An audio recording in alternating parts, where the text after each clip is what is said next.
Welcome to foodie choice. அனைவருக்கும் வணக்கம். இன்றைக்கி நம்ம பார்க்க போகிற ரெசிபி என்னன்னு பார்த்தீங்கன்னா ஸ்குவிட், அதாவது கனவை வச்சு பண்ணக்கூடிய ஒரு ரெசிபி தான். நம்ம ஃபிஷ்ஷில் ஃபிஷ் ஃபிங்கர்ஸ் பண்ணி ரெசிபி ஆல்ரெடி போஸ்ட் பண்ணியிருக்கோம். இது அதே மாதிரி கனவை வச்சு பண்ணக்கூடிய ஒரு ஃபிங்கர்ஸ் ரெசிபி, அதாவது ஸ்டார்டர்ஸ்க்காக யூஸ் பண்ணிக்கலாம் நீங்கள் இந்த ரெசிப்பியை. வாங்க எப்படி பண்ணலான்னு பார்க்கலாம். இதுக்கு நான் 1/4 கிலோ ரொம்ப பெரிய சைஸ் கனவை அதை இப்படி நீளமாக கட் பண்ணி வச்சுருக்கிறேன். ஃபஸ்ட்டு தேவையான அளவு உப்பு ஆட் பண்ணிடலாம். உப்பு ஆட் பண்ணி ஃபஸ்ட்டு இதை நம்ம எல்லாம் மசாலாவும் போட்டு ஊற வைக்க போகிறோம். அதுக்கப்புறமா தான் இதை நம்ம ப்ரெட்டில் போட்டு எடுத்து ஃப்ரை பண்ண போகிறோம். ஃபஸ்ட்டு என்னென்ன மசாலா போடணும்னு பார்த்துடலாம். ஒரு 1/2 ஸ்பூன் மஞ்சள் தூள் போட்டுக்கோங்க. கொஞ்சம் தடியாகவே கட் பண்ணி வச்சுக்கோங்க. ரொம்ப தின்னாக கட் பண்ணால் நல்லா இருக்காது. நம்ம ஃபிஷ் ஃபிங்கர்ஸ் சாப்பிட்ற மாதிரி இருக்கணும்னா கொஞ்சம் தடியாக கட் பண்ணிக்கோங்க. உங்களோட காரத்திற்கு ஏற்ப மிளகாய் தூள் ஆட் பண்ணிக்கோங்க. நான் இன்றைக்கி 1.5 ஸ்பூன் மிளகாய் தூளும் 1 ஸ்பூன் கலருக்காக காஷ்மீரி சில்லி பவுடரும் ஆட் பண்ண போகிறேன். அப்புறமா இது காஷ்மீரி சில்லி பவுடர் அதுவும் கொஞ்சம் ஆட் பண்ணிக்கலாம். ஆட் பண்ணிவிட்டு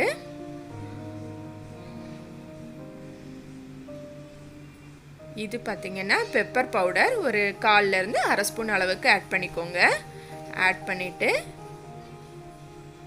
இது 1/2 ஸ்பூன் கரம் மசாலா தூள் அதுவும் ஆட் பண்ணிவிட்டு நல்லா மிக்ஸ் பண்ணிடலாம். ஈக்குவலாக எல்லா இடத்துலையும் இது படணும். சேம் டைம் இது கொஞ்சம் நேரம் ஊறவும் செய்யணும். ஸோ எல்லா இடத்துலையும் ஈக்குவலாக நல்ல ஒரு மசாலாலாம் படுற மாதிரி ஒரு கோட் கொடுத்துருங்க. கோட் கொடுத்துட்டு நம்ம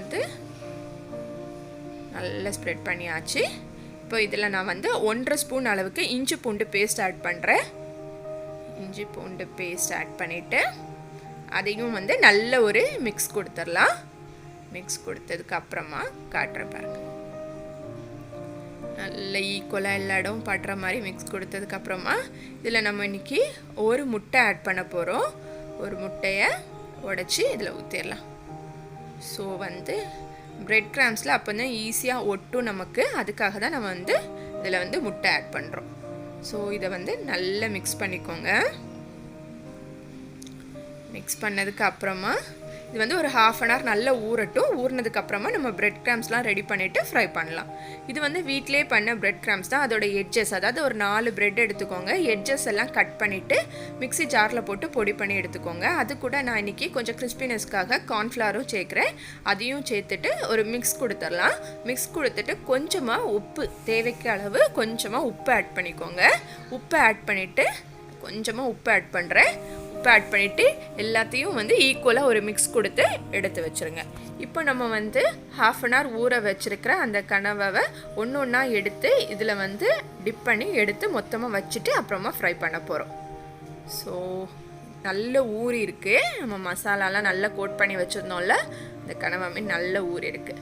இப்போ அதிலிருந்து ஒன்றை எடுத்து நம்ம இந்த பிரெட் கிராம்ஸில் போட்டுடலாம். ஒன்று ஒன்றா எடுத்து எல்லா இடம் படுற மாதிரி நல்லா கோட் பண்ணிக்கோங்க. கையை வச்சு பண்ணாதீங்க, ஒட்டுனா ப்ரெட்டெல்லாம் ரொம்ப உருண்டையாக கட்டி பிடிச்சிரும் அந்த ஈரப்பதத்தில்.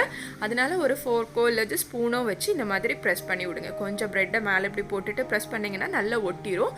ஏன்னா ஆல்ரெடி அதில் முட்டை ஆட் பண்ணியிருக்கோம். அதனால் கண்டிப்பாக இப்படி நல்லா ஒட்டிடும். ஒட்டினதுக்கப்புறமா இதை தனியாக எடுத்து ஒரு பிளேட்டில் வச்சுக்கோங்க. நீங்கள் அதே கையில் மீனிங்கும் எடுத்து ப்ரெட்லேயும் போட்டிங்கன்னா கண்டிப்பாக ப்ரெட்டெல்லாம் ஒரு மாதிரி உருண்டு கட்டி பிடிச்சிரும்.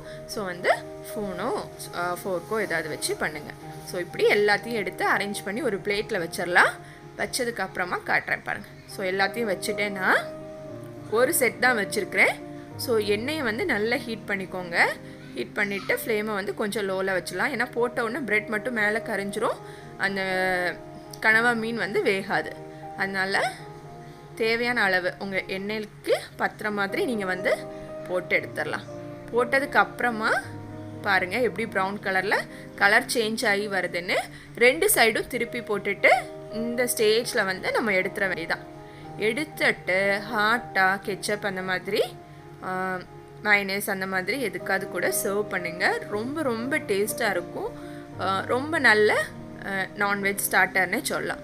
ஸோ கண்டிப்பாக நீங்களும் இந்த ரெசிபி ட்ரை பண்ணுங்கள். எப்படி இருந்ததுன்னு கண்டிப்பாக ஷேர் பண்ணுங்கள். இன்னொரு அட்டகாசமான ரெசிபியில் உங்களை மீண்டும் சந்திக்கிறேன்.